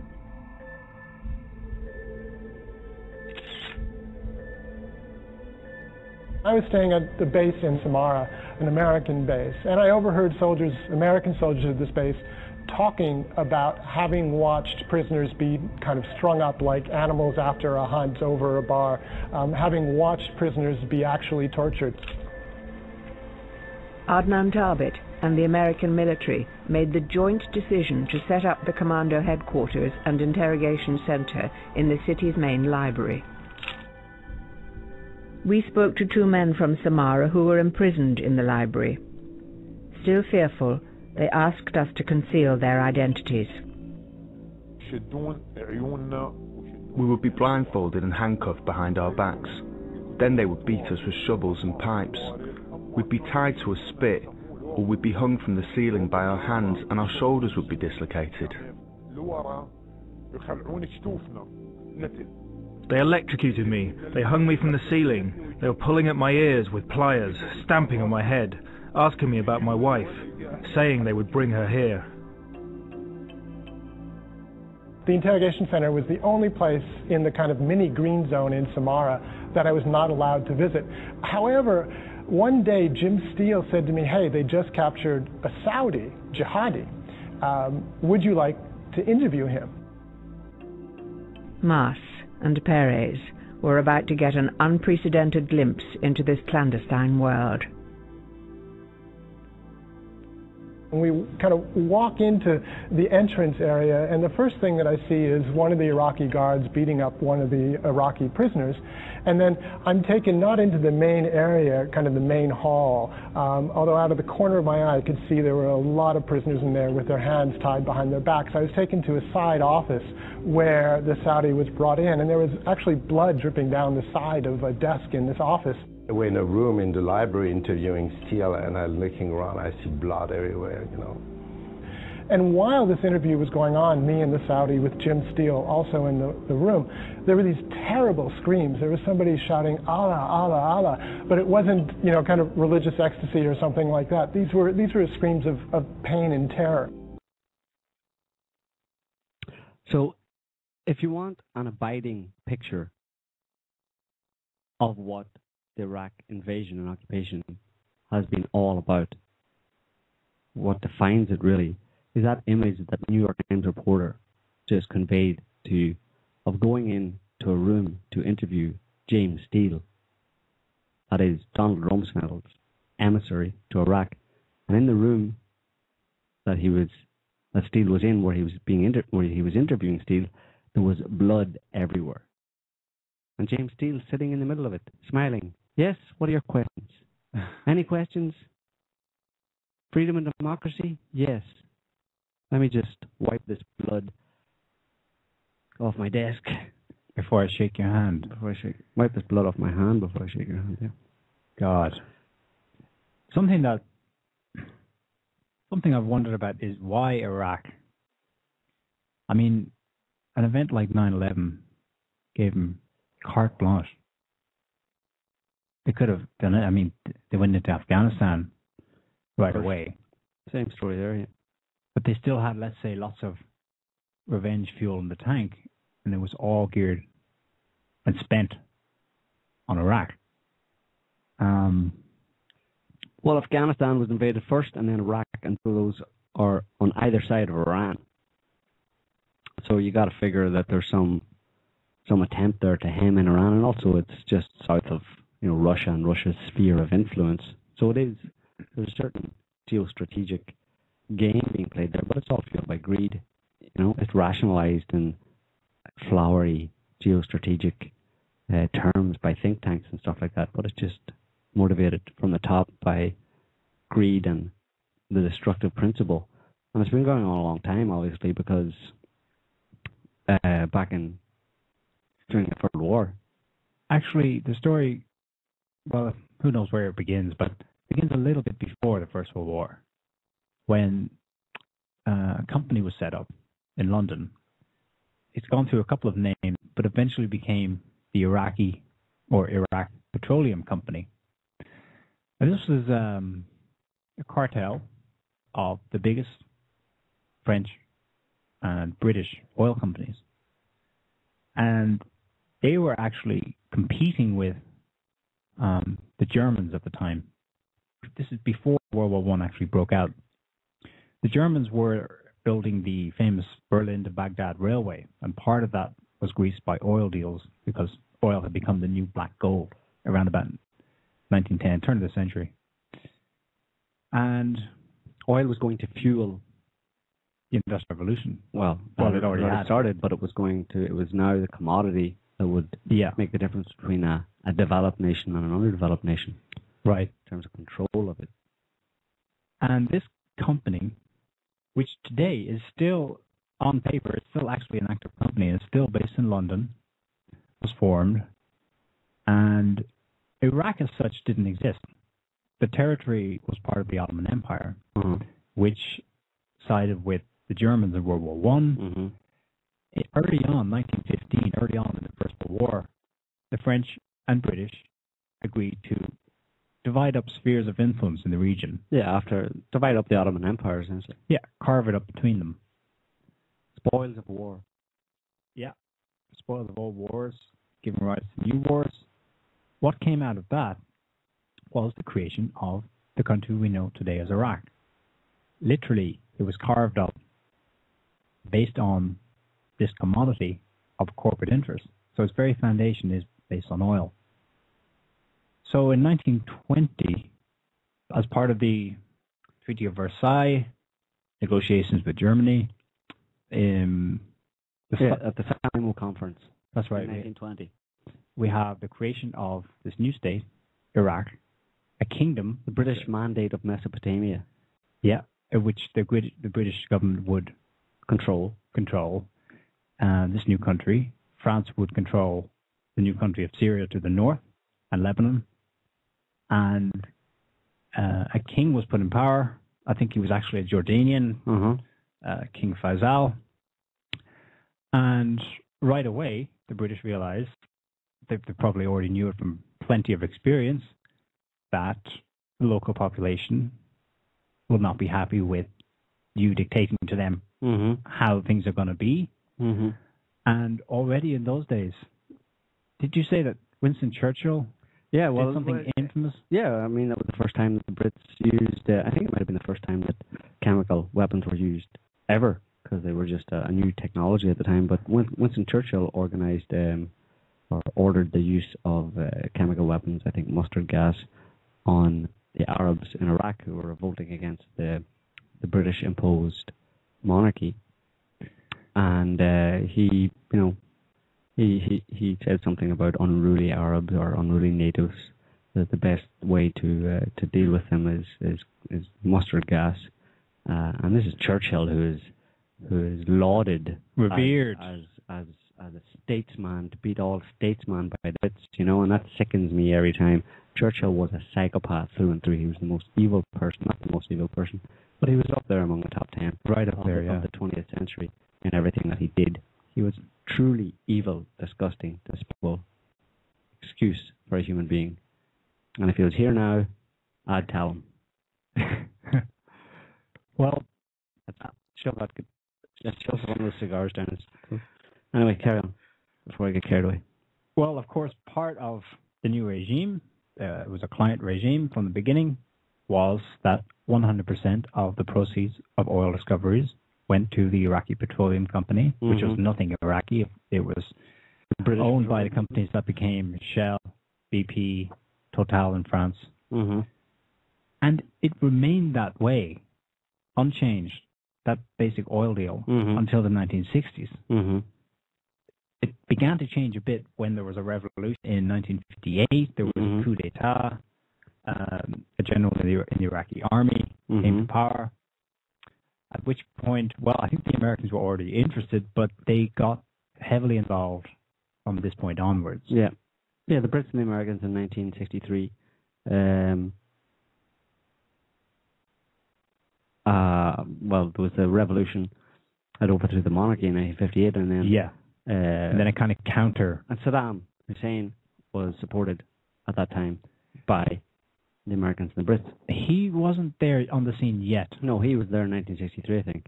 Okay, but he's still a junior. Yeah. And then some other guy whose name escapes me, but he reminded me of the Iranian leader Mossadegh, like an actual, genuinely democratic leader who sincerely wanted to help people, his people. Name escapes me, but anyway, this was the beginning of Iraq getting some control over its own resources and using it to help people get out of grinding poverty, get some control in their own lives. This began in 1972, which means that for the first 60 years of 50-some years of its creation, it was 100% a client regime. In the sense that, let's not call it, let's call it a colony, which is what it was. From the start, for 50 years. 1972, what changes was Saddam Hussein, not the leader yet, this other Mossadegh-like guy, I can't remember his name, was still the top man, but Saddam was most influential in nationalizing the oil resource for Iraq, creating a national company and basically booting BP, Shell, Total out of the country. And then from then on, you had to build up to the Gulf War. Well, you had the Iran-Iraq War. Well, yeah, in which they supported Iraq to try and get on the good side of Iraq, but Saddam wasn't playing ball even after that. And Saddam was by no means a saint. In the 70s, he still wasn't the top guy. The most stable period in Iraq's history, when it became a secular country, when universal education, free education, universal health care, all the things that we did take for granted in the West at some point in the not too distant past, came to this little country that actually bootstrapped itself out once it was able to nationalize its own resources and reinvest the money back in its country. And then Saddam Hussein takes exclusive power in the late 79, I think. And clearly, it wasn't there. There must have been something about him that he did contribute to Iraq's downfall in a way, because he got Iraq into a god-awful mess in the 80s by listening to the CIA, by meeting Rumsfeld, by saying, yes, that's a good idea, I will attack Iran. Bad mistake. There were 1 million casualties in that war. And it set Iraq back a good 10 years or more on any progress they had made. And so now we're coming up to the Gulf War. Iraq is a U.S. ally. It means that effectively it's being a good client regime. Yeah. What happened on the eve of that war? Saddam only invaded Kuwait because he thought he had the backing of the U.S. He was behind encouraged. it. Right up to the end. He met with the U.S. ambassador. Yep. And she told him, I can't. She said we have no interest in we have no interest in what we deem an internal affair to Iraq, because Saddam had always seen Kuwait as part of Iraqi territory, and he took that as, okay, the Americans don't mind, I'm going to invade Iraq or Kuwait, and they just said, oops, we changed our mind. That fact that we told you the other day isn't true today, and then the first Gulf War, which was basically a turkey shoot. And then they stopped. They stopped because they figured that would be enough to rein them in. They still had control in the area, in the region, and that they were planning then sanctions for much of the 90s brutal sanctions against Iraq, which killed 500,000 children. That Madeleine Albright thought was worth it. And countless more adults. And that seemed to be a softening up. So it seems that the plan to ultimately invade Iraq was always on the table. Yeah. Softening up via sanctions through the 90s was in preparation for this grand invasion. And 9/11, as you stated, was the justification. 9/11 was needed for the boots on the ground. Sending of large numbers of U.S. military and the entire U.S. military machine halfway around the world. And the rest is history. And the rest is history, and the intense interest on one country, on one part of the Middle East, has cost so much. I mean, obviously to the Iraqi people, but I think this is, the expression's been said somewhere, I can't remember where. I think it's been said about Afghanistan, that Afghanistan is the graveyard of empires. I think that's a reference to the British Empire. Yeah. And then later the Russians. But Iraq has been America's graveyard. I say that because if you think of all that has happened since then, we got a call or something? Before we think of that, we're going to take a call here. Okay. Hi, caller. What's your name and where are you calling from? Hello? Anybody there? I see a name here, Zoya. Maybe our connection is going to let us down again. Zoya, we can't hear you. Oh. So maybe you want to hang up and... Yeah, we can hear you now. Something there. You hear me? Yeah, go ahead. Oh, so how are you? Pretty good. How are you? Yeah, I'm great. Thank you. Okay. Well, first of all, I wanted to thank you for the show and to tell you how much I appreciate everything you do on SOTT. Thank you. And also, I wanted to ask you to talk about the if you can speak about the Israeli angle and invasion of Iraq. Oh, yeah. That was the elephant in the room. Well, yes. Okay. Well, what do you think Do you have an opinion on it, or? Well, you see, actually, not long ago, I was reading an article, an anniversary article of invasion of Iraq, and the author mentions an article written by an Israeli journalist. It's called A Strategy for Israel in the 1980s, and it was published. Yeah, and it was published. It was published in one of the in one of the Hebrew language journals affiliated with the World Zionist Organization, and it said there, Iraq, rich in oil on the one hand and internally torn on the other, is guaranteed as a candidate for Israel's targets, advised Inon. It's the journalist.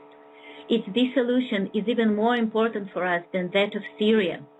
Iraq is stronger than Syria. In the short run, it is Iraqi power which constitutes the greatest threat to Israel. So I find it interesting that basically it was, first of all, was said in 1980s, and second of all, that basically right now they got rid of Iraq and Syria is next in line. So yeah, that's a very good point, and I think we can talk about that. For sure. I actually, thank you, Zoe. I read that paper recently, although I'd seen reference to it before. And yeah, what this guy, I think it's dead to know, describes is exactly what's come to pass.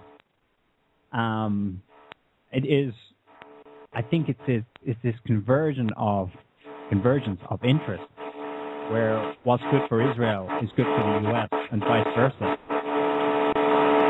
Especially when it comes to the Middle East, this plays out again and again.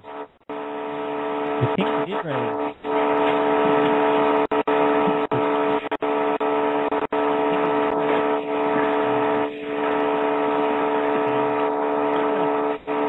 we're getting a lot of feedback here. Yeah.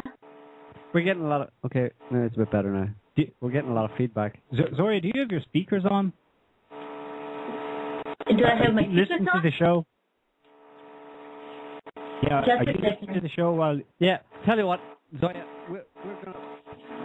we'll just hang up here because there's a lot of interference, and then we'll just answer your question. Is that okay? Yeah, it's perfectly okay. Thank you. Okay, all right. Thanks for calling. Right. Yeah, no problem. Go ahead. Yeah, it's an important angle here because it has to go back to... It goes back to the foundation. I mean, foundation of Israel. Foundation of Israel and foundation of Iraq.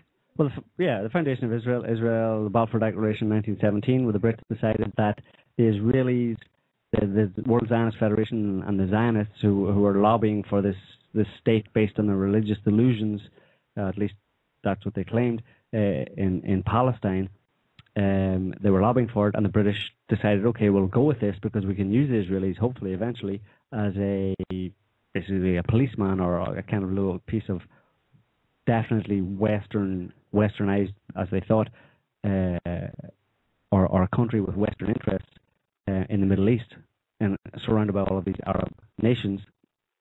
And they obviously, with that as the beginning, with that as the foundation of Israel, there was obviously a relationship from then on between Britain and then the US and their interests in the Middle East, their greedy interests in the Middle East, and the Israelis. And the Israelis have their own interests, which are largely delusional in the sense of being motivated and founded on religious fantasy, as has been proven by if you think of Shlomo Sand in his book. If you think of the strategy we've been talking about, that to go into a country and just take what you want, you need to keep people divided, distracted, down. Well, the creation of Israel, since the creation of Israel, that country has served that purpose. Absolutely. For the region as a whole. It is a permanent source of instability through which a lot of things can get done. And that's what they want, instability. Instability is perfect. They talk about, the Middle East and the Middle East conflict, and the Middle East problem. there has been a conflict in the Middle East directly as a result of Israel's foundation on Palestinian land in 1948, and all of the events that led up to that were about 30 years or more beforehand. That has all caused instability until today in the Middle East, and that is perfect because you want all of those countries to be under the threat of, being destabilized or being generally unstable. So at any moment you can go in and incite the flames of, conflict or, between the Israelis and having a permanent conflict there is very useful for the purposes of control of the countries and the leaders that may rise up within those countries. Yeah, this paper that Zoya quoted from calls explicitly for that. The more inter-Arab conflict we can generate, the better for us. Mm-hmm. And the division of Iraq, which is exactly what's happened. It describes exactly what they have incited civil war, manufactured civil war in Iraq, and tried to divide the country along religious lines, which is Sunni, Shia, and Kurds, and they have deliberately corralled them and shepherded those different, and they're not really different, religions. Before there was a lot of intermarriage between Shia and Sunni. The differences weren't that great. They aren't that great, religiously speaking, and culturally speaking. In Iraq, there was no great difference between them. They weren't enemies. No, of course not. And they intermarried. There was no problem with them intermarrying, and many of them did intermarry. But today, they have all been corralled into their little kind of Bantustans, or whatever you want to call it, in Iraq, right along the lines of that document that you're talking about that was written by an Israeli, a Zionist, in the 1980s. Yep. And the same language, practically the same things that this guy prescribed in that paper, resurfaced later on in the other we talked about, Rebuilding America's Defenses. By the neoconservatives, yeah. The neoconservatives, who, a lot of them were dual Israeli citizens. Now, this has brought up a lot of discussion about whether or not the war was primarily for Israel or vice versa. Is the U.S. using Israel? Is Israel using the U.S.? I think absolutely they're using each other. They're using each other. It's just in the psychopathic world. It's just a beautiful convergence of interest in which a lot of stuff can get done. There's nothing like a war and terror, and there's to get stuff done. And there's no honor among thieves.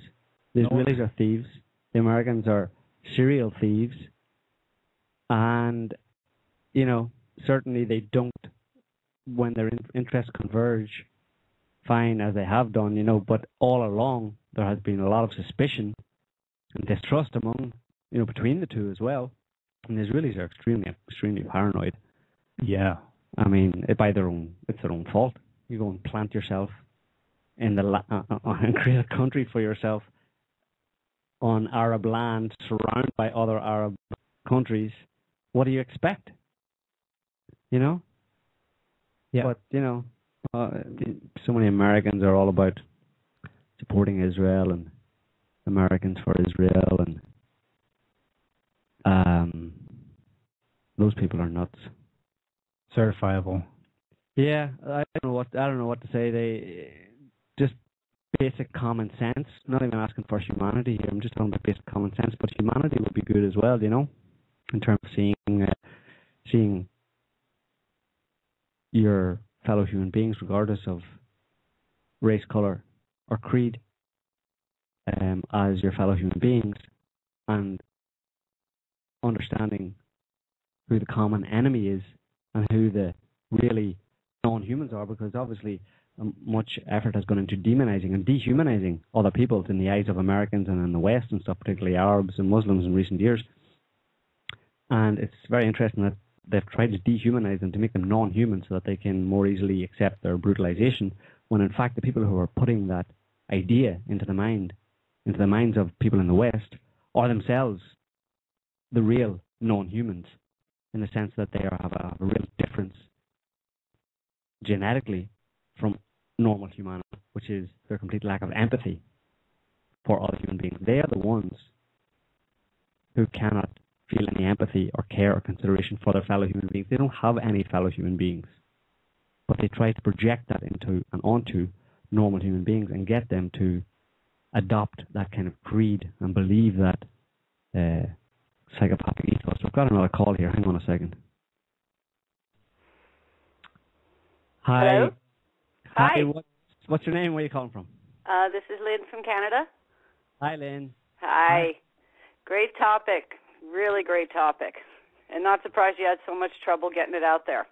Yeah. You just managed to circle back to something I had wanted to comment on early in the show, which is about preparing the American people. I wonder if it isn't even a longer game than PNAC or 24, because I remember when Survivor came out, and that was like the early 80s, and I remember hearing the description of the show and thinking, I don't need to watch this, I know exactly what I'm going to see.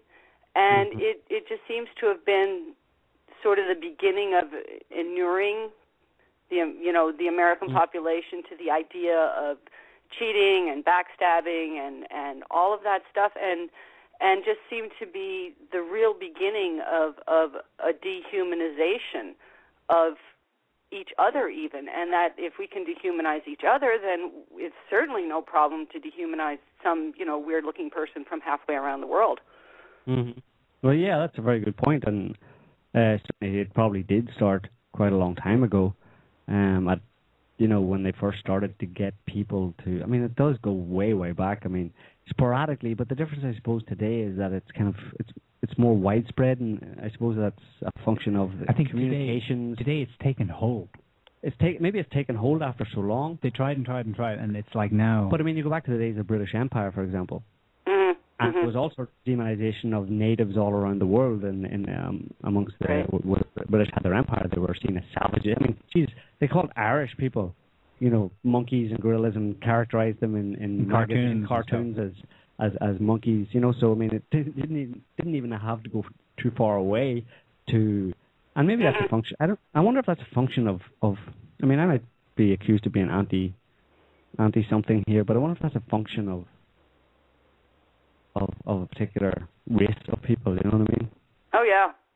Well, the white people has always thought of themselves as the superior, and I guess when you've got the most guns, you can think that. But it just struck me as the beginning of in the long view, something very coordinated. Yeah, there's a documentary. I can't remember the name of it, but it looks back at movies that have been made in Hollywood, and the anti-Arab, anti-Middle Eastern strain that runs through them, right back to the beginning of cinema, really. What is the name of it? Anyway, it looks at the sort of crass through to the more subtle demonization of really bad Arabs. Oh yeah, I mean even if anybody remembers Back to the Future, what was the first movie? Libyan terrorists. Oh yeah, I remember that. And it's stuck in there. There's no reason for it to be there. Yeah, well this is the thing, and when you start to notice that, you start looking at movies in a different way, and it's just like, and to take the opposite tack, I don't think I've seen a movie, and I don't watch that many anymore, that doesn't have some little pat on the head for Israel or some Jewish aspect of their culture. It's almost like it's mandated that you can't make a movie without something like that. So both poles are being played in the what passes for culture in the States, and it's just really, once you start looking for it, it's so obvious. But would you say, Lynn, that there has been a progression? I mean, if you back to, the 50s and look at TV shows in the 50s, were they a bit more wholesome? I mean, not that the 50s didn't have their own issues, but I mean, something like 24 would have never even entered somebody's mind as a show pitch. Yeah. That would be so far out of the mentality of that era. So you can see this degradation, this decade by decade degradation, as you spoke of to where we can't even call it culture anymore. No. Not really. It's just it's poison. Yeah. Exactly. Anyway, I just wanted to get that in there. Just the idea that there may be a longer game than 24. Absolutely, yeah. Okay. Great Thanks show. For your call. Thanks for your call. Bye. Bye-bye. Yeah, it's a good point. It does go back further. But I mean, when we were talking about it earlier on, it was, I don't know, they just, maybe 9/11 was the kind of end game. I mean, it was a few years beforehand, but 9/11 signaled the kind of end game and really ramped up, because I don't... The final curtain. Yeah, I don't remember, I don't think in, at least, you know, in American history or in Western history, there has ever been such a widespread campaign to get people, ordinary people, as many as possible, to accept the idea of torture of real human beings. Because this wasn't just, I mean, you can do it in TV and stuff like that, but this was in real life. You know, this was like Gitmo and stuff, you know. Yeah. And just saying that these people, you know, they haven't been accused of any crime, they haven't done anything, but they are kind of people of interest for us. We're concerned about them, so we're going to keep them in Gitmo, in shackles, and basically torture them on a regular basis by, you know, sleep deprivation and all sorts of, I mean, who knows what goes on there, but there's probably some horrible stuff going on there. And getting people to accept that. It's almost like it takes reality TV to a kind of new level, and it's getting people to accept in real time the torture of other people who are just, you know, people living in Florida. It was happening, you know, what is it, 90 miles away? Yeah. So yeah, it has been going on for quite a while though. I mean, and probably that's a function of, I don't know. As Lynn said, it's a progressive, and it seems to have happened. Like I said, it does seem to be that in the middle of last century there was more of a wholesome kind of thing, at least still hanging in there. But today you can't find anything wholesome on TV. It's all tainted by some screwed up, you know, pathological, literally psychopathic kind of trait or you know, ideology in there. You know, whether it's just like screwing over your neighbor, or, you know, being being promiscuous and being cool, or laughing at people and suffering in some way or other. I mean, it's everywhere, you know, and that's entertainment these days, and that's all it is. Like Lynn said, there is no culture; it's just entertainment, and it's poisonous entertainment. Yeah, because people are watching it and absorbing the messages that are being projected into their minds, because you're watching a story there, and you're being taught, essentially. You're learning. Even all adults are doing it. They're learning a code of conduct and a way of thinking and acting by watching TV, and people need to be very careful about what they watch and what they allow into their kind of consciousness. You can watch stuff, but you got to be able to call it out and say, you know, like regularly when we watch a movie here or a TV show and it's got something of that nature in it, we will be come down pretty hard on it afterwards, and a post-movie analysis will really dissect it and call it for what it was, and not watch it again if it's full of poisonous crap. Even if we're left feeling good about the movie, but we still have a niggling doubt about something. Yeah, the good guys and the bad guys and stuff, you know. I mean, you know, as soon as you take it out and you really look at it. I mean, those Bourne movies, you know, the Bourne Ultimate and the Bourne Identity, etc., etc. I enjoyed those movies because they were well made and all that kind of stuff, and the action, and the good guy wins out. You take away the idea of the good guy winning out, but at the same time, I'm not going to be sucked in by any kind of like glorification of super soldiers or, you know, secret agents. Yeah, and I suppose, yeah. I think a point needs to be said. We've been here talking about one war. It's recent. It's still ongoing. What for me, what makes it a bigger event than I think people realize is that all the things that have happened since then, and I'm including here the economic chaos that really took off in 2008 and still ongoing, they're all rooted in the same thing. It's this rampant corruption. I think Iraq stands out because the banks finance the wars, right? Oh, yeah. Ultimately, a central bank will finance a country, and if a country goes to war, it's ultimately the central bank that finances and the bankers that finance the war, right? Yeah. So if people accepted the war or were cajoled or manipulated, and for whatever reason, they were led to accept the brutality of the war and torture and all that kind of stuff. Well, then the banks now are cashing in, right? You got to pay for it. You sanctioned us to do this. We need your money now to prop up the banks because we spent a lot of money on the war and we may not have enough, kind of thing, or we've certainly bankrupted or emptied the coffers in paying for the war. So now we need you all to cough up because you apparently had a good time. You were all cheering. You were all shouting about going and getting those dirty Arabs who attacked us on 9/11 and stuff, and we wanted to torture people to get information about them to keep you safe. We had to do that. We had to spend money on that. And now I don't have any money, so we want your cash. You got to enjoy living in the land of freedom, and now we're going to sequester from you because, oops, we've run out of money. Mm-hmm. And we're calling in our debts. Yeah. And it's tell you what it's an pretty the overextension of the U.S. government. I mean, think about it. Iraq is as far away from the U.S. geographically as you can get. Almost. They park themselves there.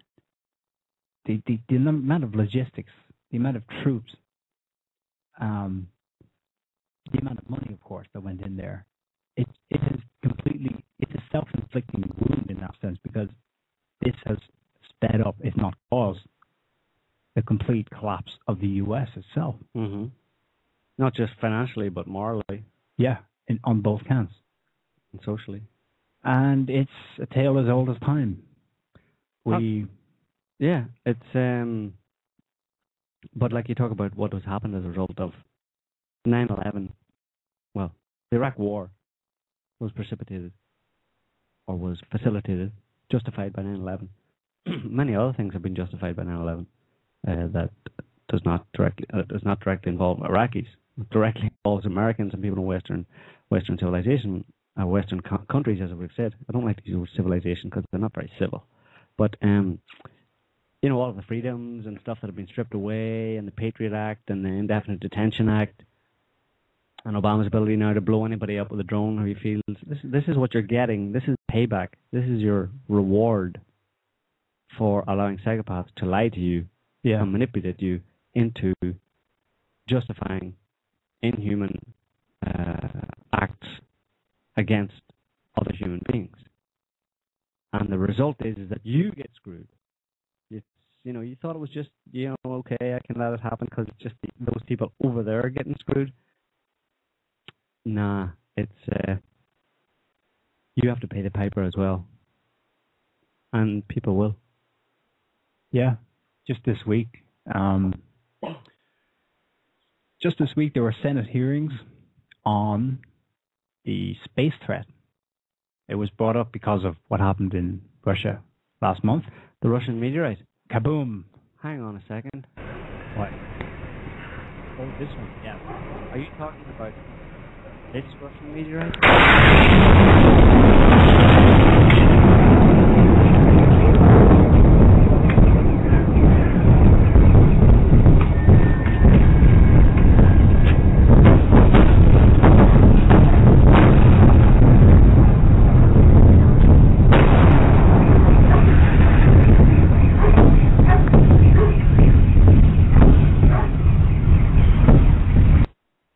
We've heard that one before, but it goes on for quite a while.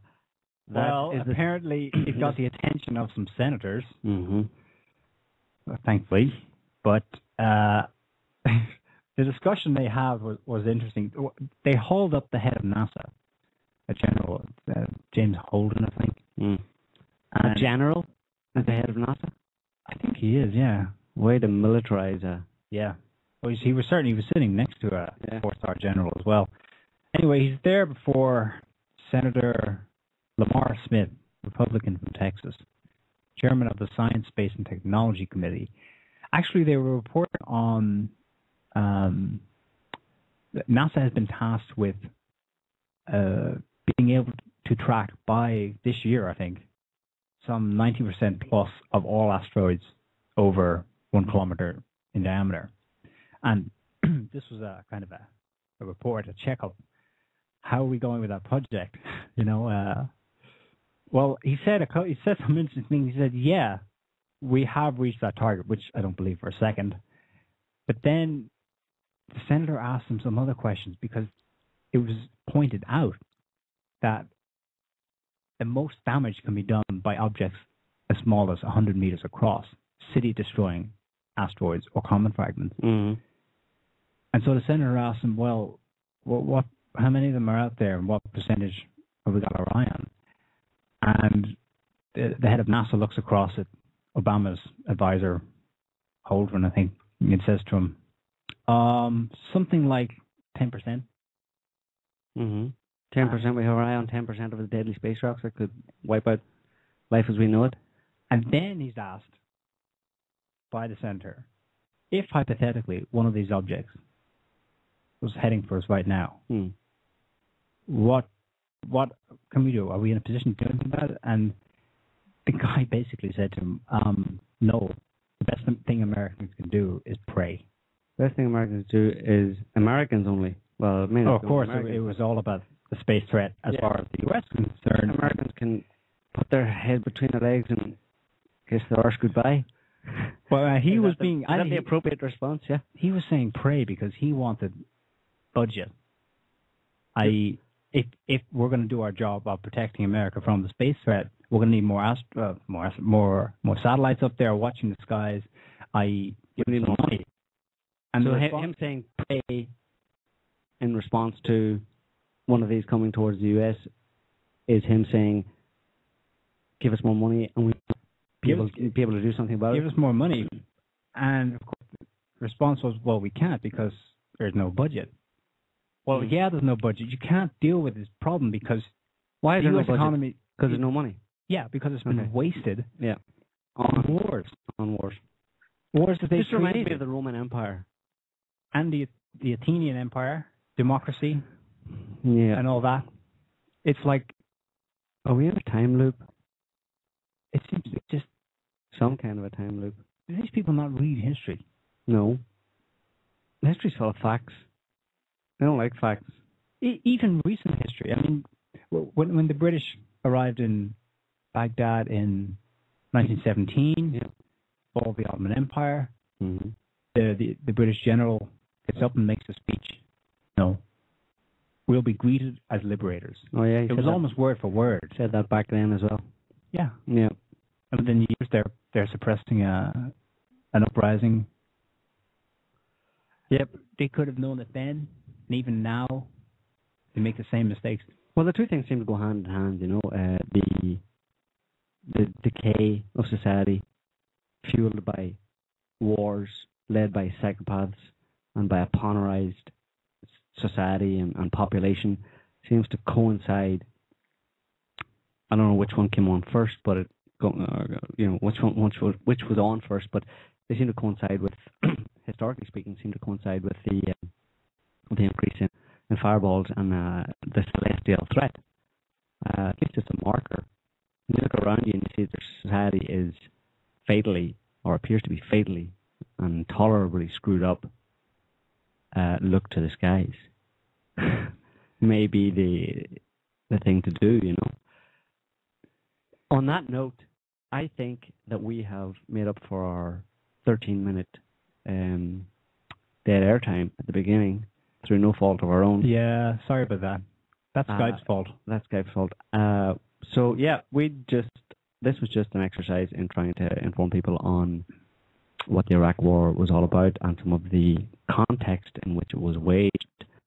And it's just a warning to people to be very careful. I mean, maybe it's a bit late. We should have been saying that 10 or 15 years ago, but be very careful about what you allow yourself to be manipulated into believing and accepting, because it's not just people over there who suffer as a result. You run the risk of potentially losing your own soul, and you are the guardian of your own soul, so you need to be on your guard in that respect. So with those words of don't know if the words of wisdom. With those words, we will sign off for this week and just thank everyone for listening and thank our callers for calling in and let you know that we will hopefully be back next week at the same time. We hope you can join us then. Over and out. Good night.